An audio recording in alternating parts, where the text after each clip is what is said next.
Today, ladies and gentlemen, I'm taking you on a gastronomic adventure. Ynyshir, owned by Gareth Ward and his partner Amelia. Now, this holds 2 Michelin stars, 5 AA rosettes, and is widely regarded as the best restaurant. It's certainly the best restaurant in Wales, but it's regarded as one of the best restaurants in the whole of the UK. Now, Gareth himself, he's the chef's chef. You speak to the chefs and they all turn around and say Gareth is the best of the best. When I say it's an adventure, do you know how many courses are available here? Or not available, how many I'm going to have? 30. Yes, 30. Don't worry, I'm going to make it short and snappy. As always, let's give it a go. Beautiful. Whoa. I think I could be at Jurassic Park or something. Don't know what that fella's doing there. Maybe it's to ward off any food reviewers.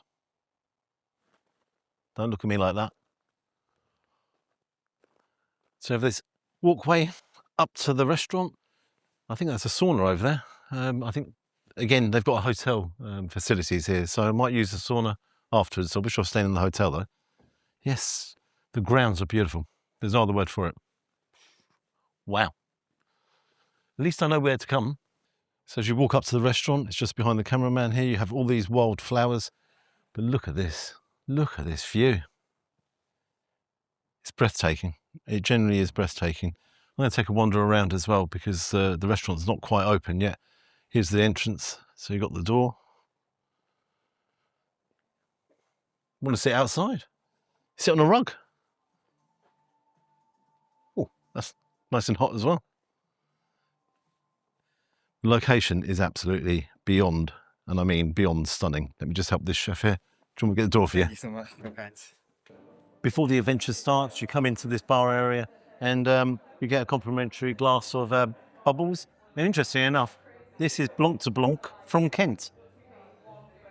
I'm going to get Blanc de Blanc tonight.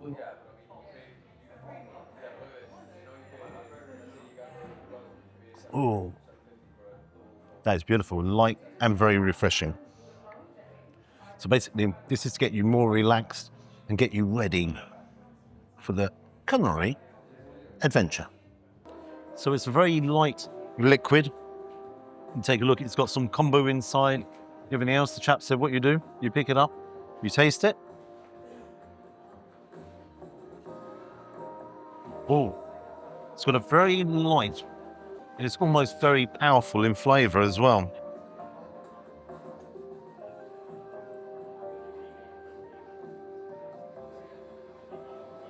Whoa. It gets more intense the lower you get in the bowl.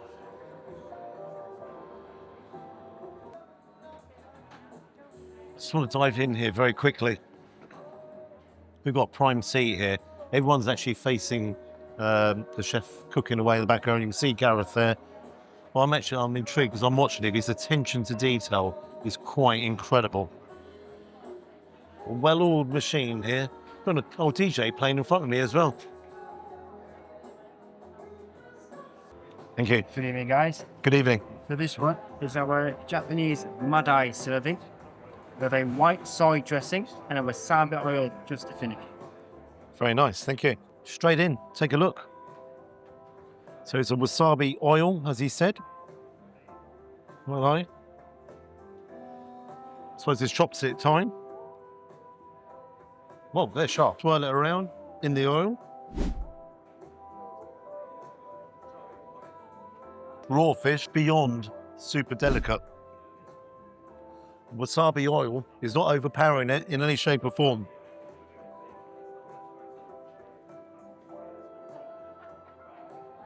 I've never tried anything quite as delicate as that. Fish-wise, I'm giving that 11 out of 10. That was just so beautiful in the mouth. Wasabi really helped as well. That's an 11. Wow. Tama miso, thank you. Tama miso with fresh wasabi. One piece, all in.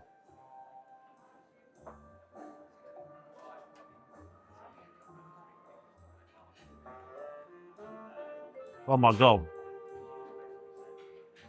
So that is just mind blowing.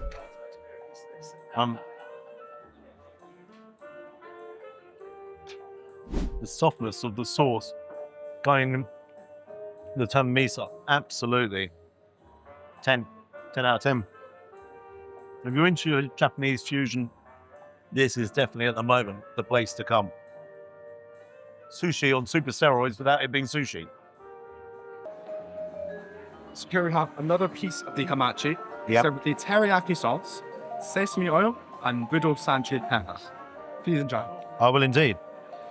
So it's basically the same fish again, then teriyaki sauce, which is on top. And the last piece actually was in 2 bits, and I'm gobbled it all up in one. This is in 1 piece, yeah. It's actually quite fast paced, everything comes out.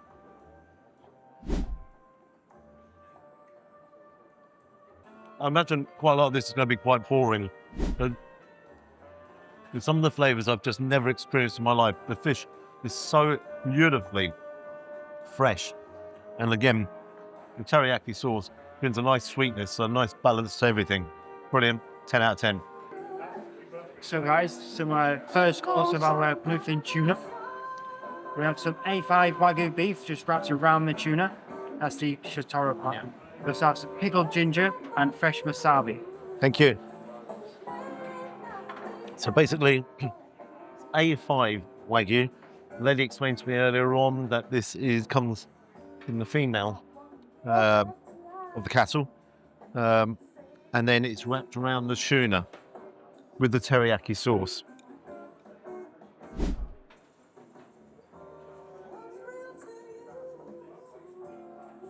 Oh, the Wagyu is so tender. I'll tell you, great marbling in there. Honestly, getting a small taste of the tuna. But the main taste I'm getting is the Wagyu, and then the wasabi is coming in right at the very end. You have the soy as well. That is an 11 out of 10. I'm not just saying it. This is truly remarkable. Hello. So this next one, this is actually our take on a traditional sushi roll. So we use all of the cuts, ranging from versatility. In there we have sushi rice, fresh Japanese wasabi, seasoned nori flakes, and we finish that with black truffle. Perfect, thank you. So it's their take, basically, on sushi. So you have the rice, you have truffle. It's all going on. Crikey, there's enough truffle there to sink a battleship.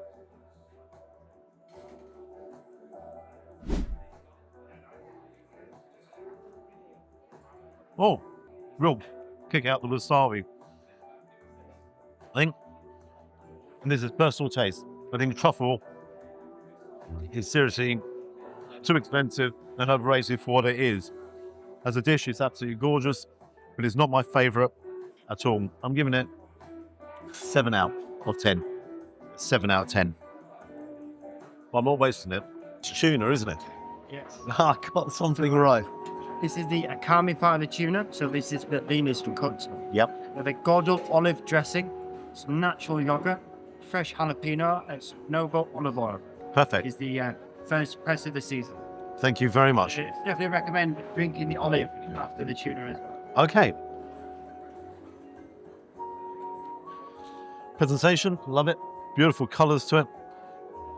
When I'm actually drinking the olive oil afterwards, don't say I'm a peasant because he told me I've got to do that.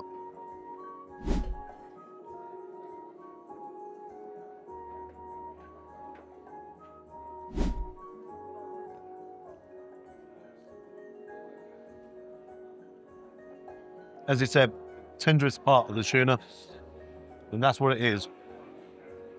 Beautiful. And shall I tell you what is absolutely awe-inspiring, apart from the tuna being brilliant, is the olive oil. First press.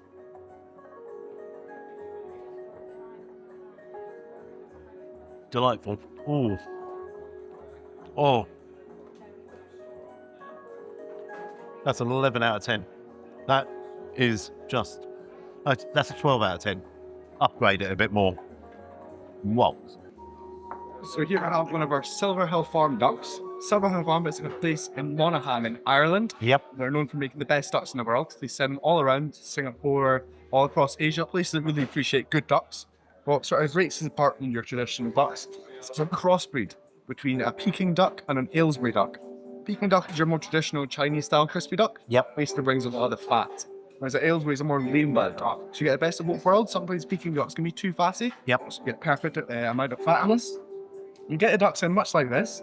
We clear the insides, stuff them with some beautiful aromatics. You have some ginger, spring onions, cassia bark, Szechuan peppercorns, and star anise. Then you get plenty black vinegar stock. This helps draw out some of the impurities. It dries out the skin a little bit. Yep. Then put it in the ager for just one day. Then day after, any maltose stock. So Chinese style sugar. This brings beautiful caramelization to the skin. Then get aged for 1 week. So at start of service, put it in the oven, about 45 minutes or so. We get to this point, let it rest for a drip or so. Let all the excess fat drip out. Put them back in the oven just before you eat, really to get that skin lovely and glassy. Now, we find out the rest when you eat. Right, just pass it over here, and I'll. Get your knife and fork. That's the one. That's the one.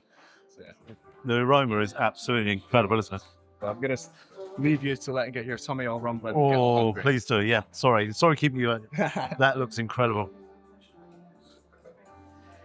It's not quite like your old crispy shredded duck down the Chinese, is it? Getting a couple of pancakes, a bit of hoisin sauce and cucumber and a bit of onion. Put it in a pancake and a munch away. That looks incredible. From Monaghan in Ireland.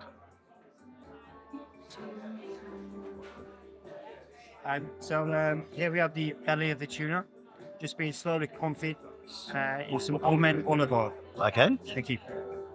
Okay. Now, if you take a look, this is a completely different colour. So this is the belly of the tuna. And basically, as he said, it's just confit in oil. So let's try it. Now, the tuna I had was absolutely incredible. Like nothing I've ever tasted before. As I said already, this olive oil is absolutely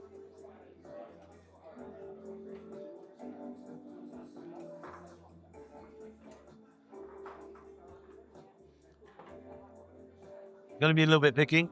I do prefer the first tuna I had. However, that one is gorgeous. The olive oil, I could just dip in there, just have it with bread. I'm giving that 9 out of 10. Olive oil. I just said that. That's brilliant. Okay, good.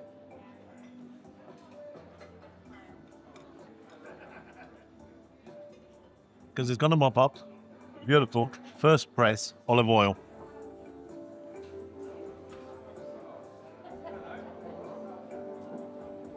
Just shut the fuck up.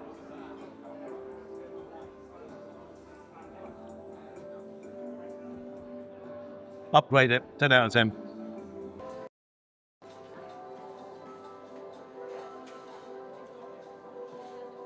So this one is our Spanish carbonara prawn. We have a baby gem lettuce mayonnaise, flavors of wild garlic, and a barbecued prawn head soy sauce. Lovely, thank you. Love the presentation straight away. It's in there. Let's mix it all together. So it's got all the flavour all in.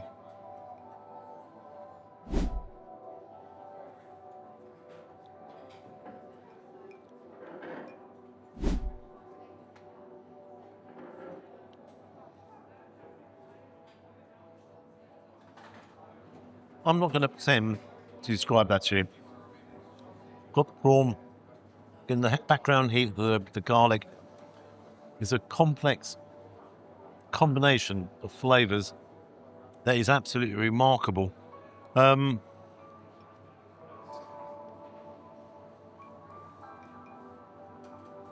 It's 10 out of 10. So if you'd like to just remove the lid. I thought you were giving me a stone then. Well, hey. So this is our celebration of N25 Palooga Reserve Caviar. We have a scallop mayonnaise on there, a barbecued scallop and Wagyu fat sauce. There's some Amalfi lemon in there as well. Lovely, thank you. Thank you. Right. Another one of those dishes I'm going to mix up. So, have the caviar, Amalfi lemon,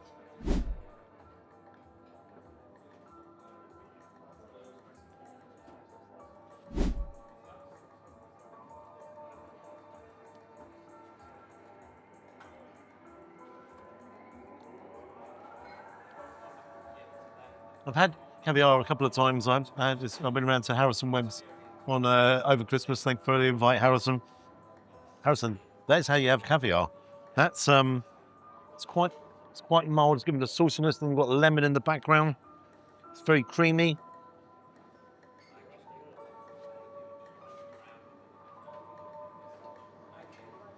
Wow, it's a 10. It's a 10 because I'm not a massive fan of caviar, but I am now. My tastes have changed. The palates has changed. I've changed as a person. Shocking. So moving on, this is our cod course now, so Atlantic black cod. We've got some miso cured lardo ham sauce, and then just some plankton clouds over the top. Okay, so cod. Lovely, thank you. So, where do I put everything? Oh, just you take a close up here. You see the flakes of cod just coming away.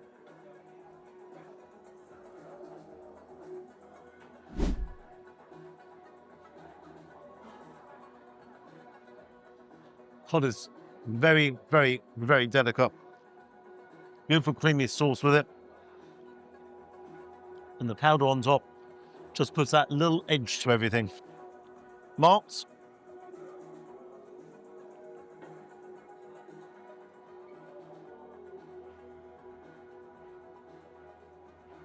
Eight and a half out of 10.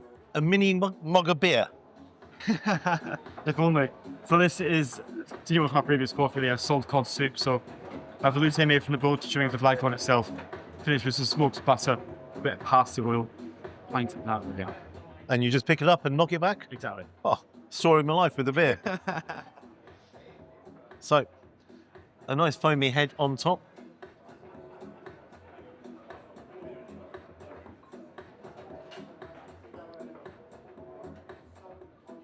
Now that is interesting. It's warm.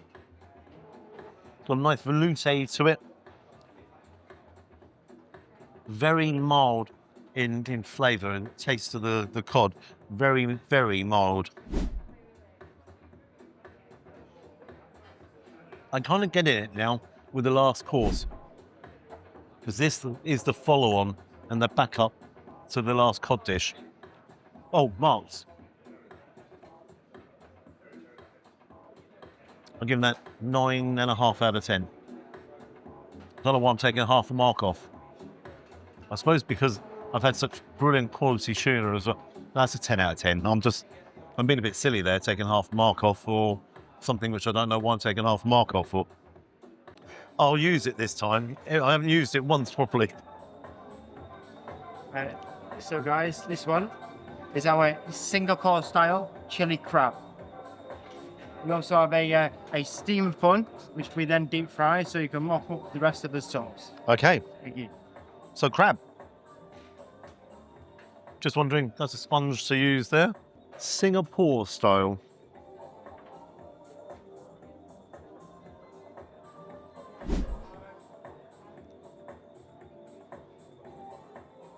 Whoa, that's quite a strange combination as well. Crab. Crab is very, very delicate, but the sauce underneath is really quite fiery. What I think the worry is, will it overpower the crab? But it isn't, quite literally, because you're getting the crab flavour first, and then this fiery sauce afterwards. And you can actually see it's a very fiery red colour. Crab is incredible. We'll have it with the bun. Oh, that's really hot. That bun just crumbles away.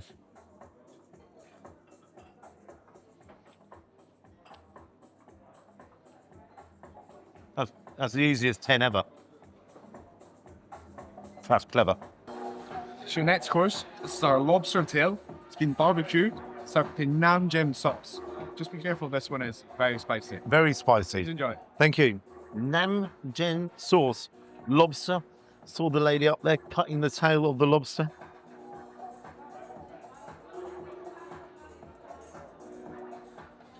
Oh, it's got a pungent smell.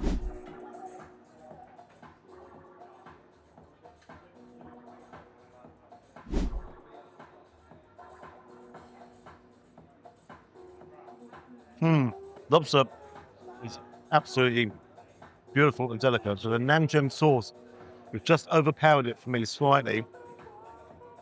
Kind of taking my breath away. And obviously lobster is just so soft delicate. A taste of the sea, a real freshness. I think the zing of the Nanjam is overpowered. I'm giving that an 8 out of 10, only because they're overpowering it. And that's not white boy spice wuss. So moving next to our next lobster course, so barbecued lobster claw, peanut satay sauce, candied peanuts, and some kaffir lime zest on top. Lovely, thank you. So this is from the lobster claw. It's a peanut sauce there. Some fly out of it.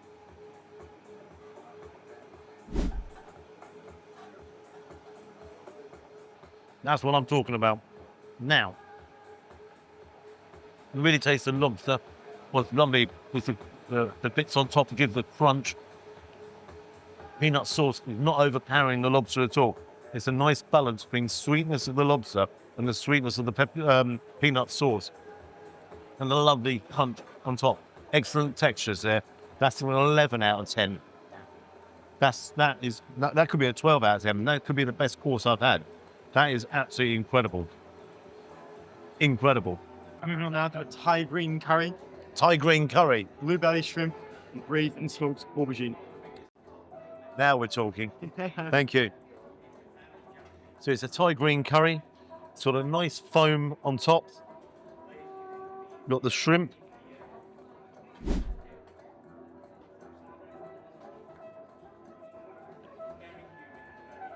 Not too sure. It's raw prawns. This isn't my taste. I'm not enjoying the texture and the taste of the prawn.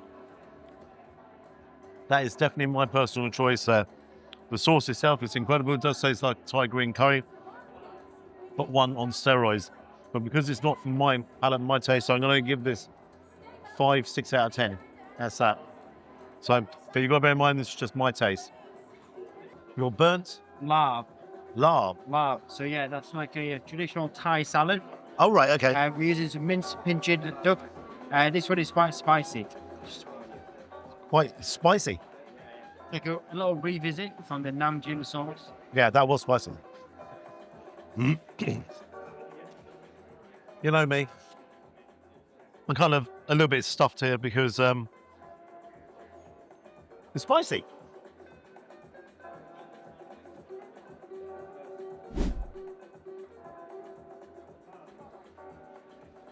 Whoa! But it's strange this time. I'm getting the full flavour from the meat, and the rice is going to be helpful in bringing everything completely down. Oh, I like that. 10 out of 10. I like that. Sure.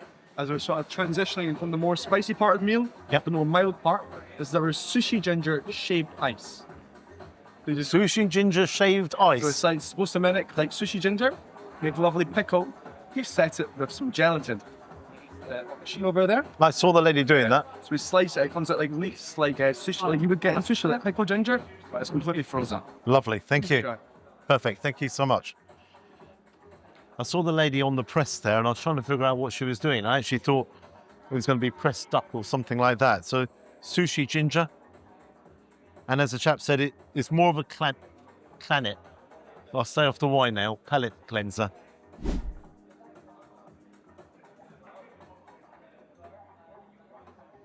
What he's saying is ice. It is. It just disintegrates in your mouth. And you're getting a beautiful flavour of the ginger. That is absolutely... Look at... Oh, and that's ice cold. Look at the little layers.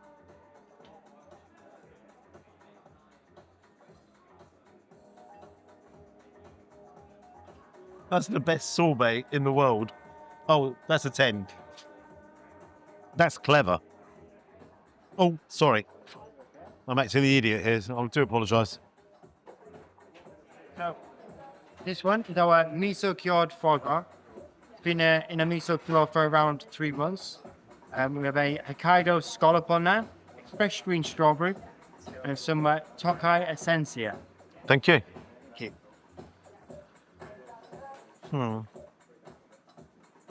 This one I'm going to struggle with a little bit because I'm not a fan of any aspect of foie gras. So I'm just going to have a little sample of it. So you've got the scallop, the foie gras, the strawberry. So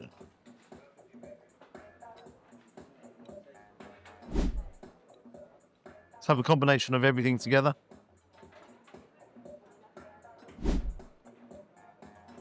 This is one I'm not going to mark, only because of my personal thoughts in foie gras. What I'm going to do, let the cameraman try it. I'll give you his score. I'm going to go from there. Okay. That really works. Cameraman's not a fan either.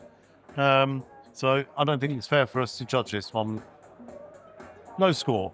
Not like a 0 or anything like that. Just not going to score that one. So this here is our crispy duck course. So you've got a leg and a breast there. Got pickled cucumber, compressed with some spring onion oil, and then just some hoisin sauce just below. I've already had the skin. It's outrageously good. Absolutely delicious. Absolutely. I'm actually going to do. Thank you. I'm not going to do the skin again. So you've got the leg and you've got the breast. Some hoisin sauce underneath. Pickled cucumber.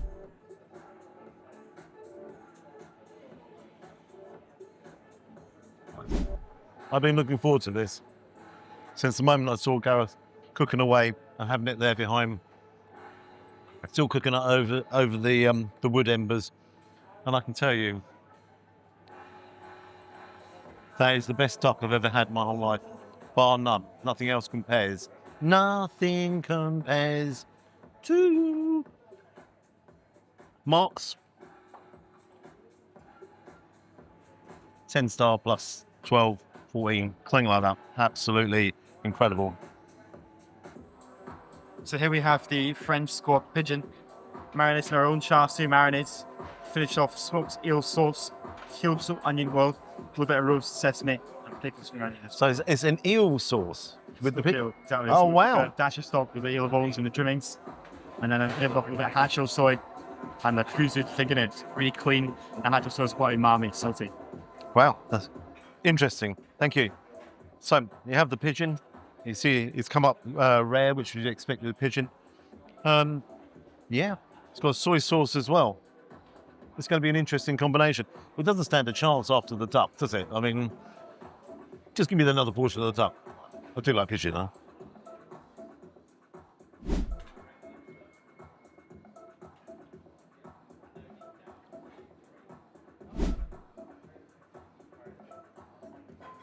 That is a really robust game taste with it. Yep. Again, a tiny hint of the eel. But again, the actual sauce with it, that is really rich as well. So your the pigeon is rich, and it comes with this sauce, which I'd imagine has been in red wine sauce. It's gone in there as well, because obviously pigeon and duck. And when I talk about red wine sauce, the sauce is good as well. Marks out of 10. Hang on a second. 8.5. 8.5 out of 10. Struggling because of the duck course beforehand. It's never going to be that. Just shows how people's palates are completely different. I gave it my score, but the cameraman turned around and said that was his favourite dish out of all of them. Gave it 11. No, so it's down to everyone's perspective on what they like and what they don't like. So, difference of opinion.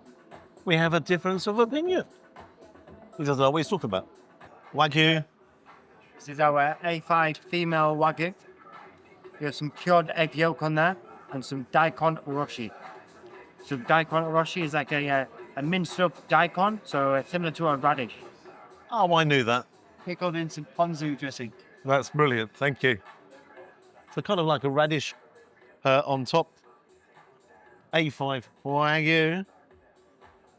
Heavily marbled. You can see the marbling on this. Cuts like butter. I don't know what film that came from.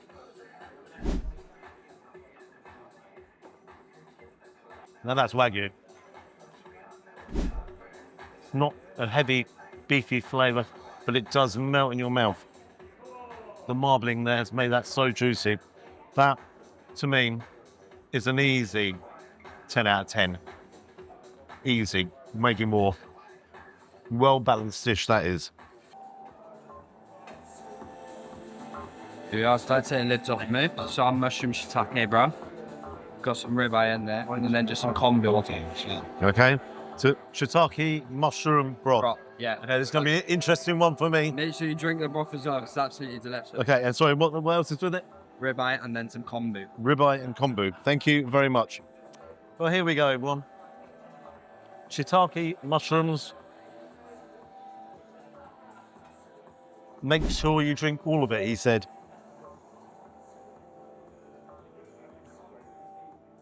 Well, it had to happen, didn't it?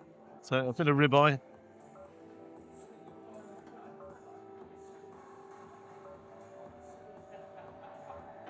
That is really tender. Ribeye was so tender, it's untrue. So we have the broth here, shiitake mushrooms. Don't say I don't do anything. I'm going to say, if you're not going to try mushrooms in a 2 Michelin star restaurant, you're not going to try anywhere.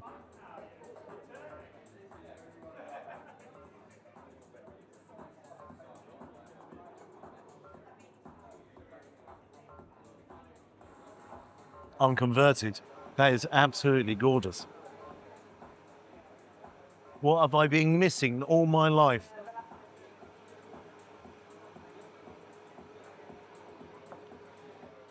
$11 out of 10 for a dish with mushrooms in. What's the world coming to? Curried on, so Japanese style curry sauce with some sushi rice. The meat itself is the intercostal part of A5 female ribeye. A5. Female ribeye. Okay. Now this dish is a bit of a story. So we got to Japan, it's an omakase restaurant where all Wagyu taste menu sauce. They said for the final course there, he would serve something very, very similar to this. And when we tried it, it almost felt fish chair and so unbelievable. Fantastic. Really, this course, we just had a really good amazing experience they had. And on the side there, a little bit of barbecue that was maybe radish. Thank you. Wow. So basically, it's a beef curry. It's not just any beef curry, it's A5 sirloin on the rice. Then you've got the curry sauce, and then you've got pickle on the side here. So, it's already been cut. So I was panicking a bit there.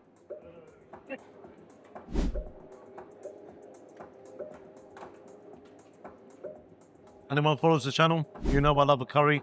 Curry sauces, absolutely electric, glossy. Right level of heat to go with a quality piece of meat. Gonna have it. Just try it with a pickle. Kind of like a palate cleanser. And zings out the curry flavour. Oh, that's good. Oh, come on, that's ridiculously good. I'm giving that 10 out of 10. Japanese crown musk melon. Melon. Yes. Oh, this is the melon. This is that beautiful melon. Yeah, sorry. Yeah. Yes. So we've made that into some shaved ice. We have some stracciatella cheese underneath, some cucumber syrup, and some young mint as well. Lovely, thank you. That is ice cold. So this comes from a melon. Okay, basically only get one melon out of the fruit. That's it, out of the stem. So you only get one melon. So you have cheese underneath. Obviously it's iced. It's like a sorbet. Sorry, we're now on the dessert section. I think there's only 6. And I'm so pleased because I am really, really full up. That cheese is gooey.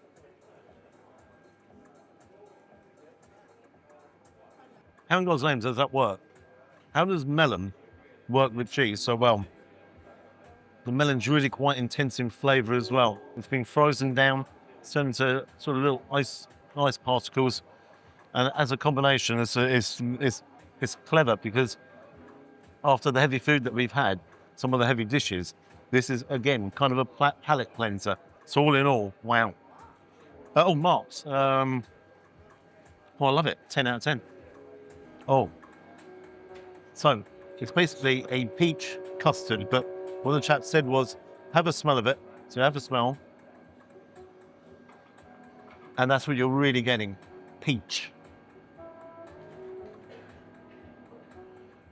Take a look here. You've got the peach syrup on the side. And mix it through, mix it all around. Get in. You're getting beautiful peach flavours. It's obviously there mixed with the bird's eye custard mix. Not. It's awesomely good again. I know you're going to get a little bit bored me keep saying, oh, it's a 10 out of 10, but I want more. And I'm full up. And I'm like, I want more. I want more. That's super addictive. 10 out of 10. Now, I have had this before, birch syrup. I had it up in Long Clue, and it just absolutely blew me away. Now, this has got caviar on top, and the caviar, as he said, is going to give a little bit more saltiness to everything here. Whoa. The vibes of caramel in there, nice caramel texture. This birch syrup is absolutely incredible. I've never heard of it before, but it's there. Actually, take a picture of that and I'll put it up there and you can see what it's all about. Just take a look at the ooziness of it all. The caviar is a little bit saltier, but it's not salty and overpowering everything. Again, I don't know who comes up with combinations like this because it's mind-blowing. I'll give this a 4. No, I'm not. Again, it's just a brilliant combination of flavours. 10 out of 10. We're on one love. So I'm sticking toffee filling. For the jewel date cake, Tahitian vanilla ice cream, a hacho miso toffee sauce. Please enjoy. Thank you. So you've got the miso sauce on top. It's sticky toffee pudding. Now I'm going to be super strict on this one. I can't go 10, 10, 10, 10, 10, 10. No chance. Ain't there?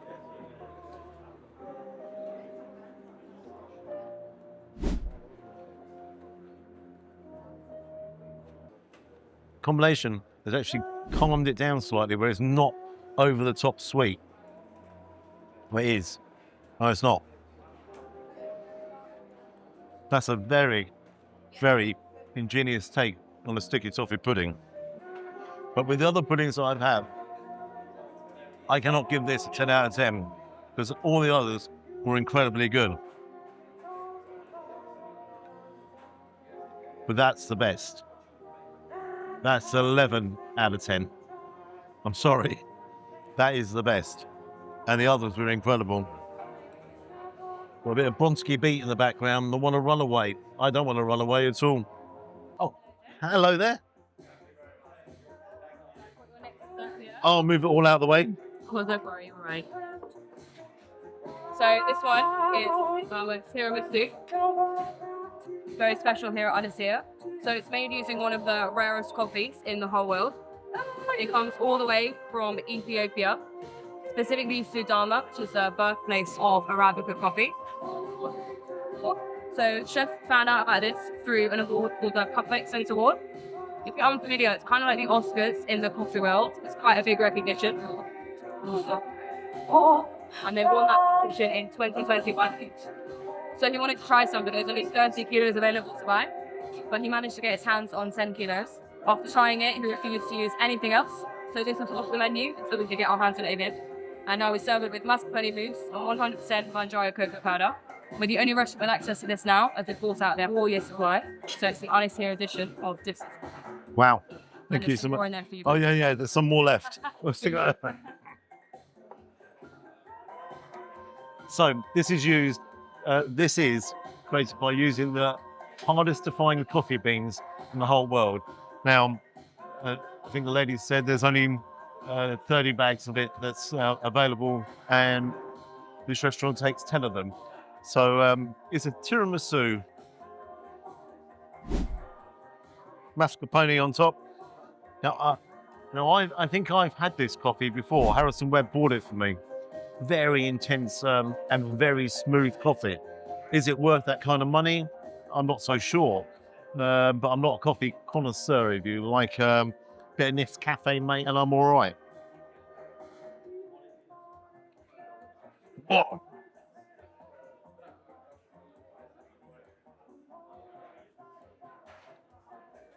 You certainly do not need an espresso after this. That is a real punchy coffee flavor, but it's not overpowering to everything that's there. It's just incredible the thought that's actually gone into this, and actually where they've got the coffee beans from as well, Ethiopia. Just incredible. A lot of research, a lot of cream is balancing with the coffee as well. It's just one of the best coffees I've ever had in my life, even though it's a tiramisu. Oh, Mark, sorry. 10 and a half. So last but not least, we have our Jenkins Farm milk jellies. So we ice filter the milk from a local dairy producer. It's unhomogenized milk comes, so we get that beautiful fat separation. We freeze the milk in one massive block. The first 25% of that weight that falls out, that's all the fats and the sugars. That's what we use to set the jelly. It's got a really full-on milky flavour. We then top it with some kaffir lime zest, Kent mango puree, and some fresh passion fruit just to finish. Thank Please you enjoy. very much. I will indeed. Thank you. The adventure comes to an end, and I am absolutely gutted. I really don't feel as though I've really done justice to this restaurant. The level of cooking is absolutely extraordinary, and I've never experienced anything that good before. My descriptions, I think, have been very poor, and I apologise for that. I'll give you my final thoughts outside. I better just quickly do this. That's a jelly. Passion fruit. It's a 10. It is. It's just every dessert has been absolutely mind-blowingly good. Sorry, thank you. And I do mean mind-blowingly good. Ynyshir is, without a shadow of a doubt, the best restaurant, or the best dining experience I've ever had. Gareth Ward is considered one of the best chefs in the whole of the country. I think he is the best chef in the whole of the country. I want to apologise to himself and Amelia. There's no way I have done this justice. If you are a massive foodie, this is definitely for you. What I suggest you do is actually come here, book a hotel and have the whole experience and enjoy the ambience of some wonderful wines, whiskies, etc., etc. We can't do that. I have, but cameraman's driving, so we're heading elsewhere. How much did this cost? £540 per person. £540 per person. You book in advance. Now, loads are going to turn around and say, no, madness, gone, no, off the bricks, go, everything else. The only way you could understand what I've just experienced is experience it yourself. Just everything was, not every dish was to my liking, and we actually disagreed on certain points. The other thing is, you think this has gone on all night and it takes forever to do. You can see it's still a bit of sun out here. Well, there's no sun, but it's not pitch dark. I'll tell you how long the whole thing took. Just over 5 hours. Yeah, just over 5 hours. But the time went so quickly. It was Markson giving it his 10-star. It's a simple 10-star. Quite a few are going to say it's a ridiculous price. Yes, it is a ridiculous price. Are you paying for the whole experience? You're paying for this. You're paying for a dream. And that's what it is. I think it's their dream. They have smashed it out of the park. I take my hat to both of them. I apologise again, and I apologise to you guys. I probably didn't describe everything because it was incredibly complex. I have had a couple of glasses of wine. I've got to pay my wine bill in a second. I'll probably chuck that at the end of the video and tell you how much I spent on wine. I probably won't actually, because I won't. No, I won't. Guys, if you like and subscribe to the channel, you know I appreciate it. I'm never going to experience this again, ever. I'm damn happy I did. It was a hell of a drive here. And this is once in a lifetime, without a shadow of a doubt. You've got to try it yourself. You've definitely got to try it yourself. Is that your phone ringing? No, it's not his phone ringing, it's somebody else's. Oh, it's probably mine. Until next time, just take a look at that view. That's what it's all about. Tranquility after a wonderful, wonderful and exceptional meal.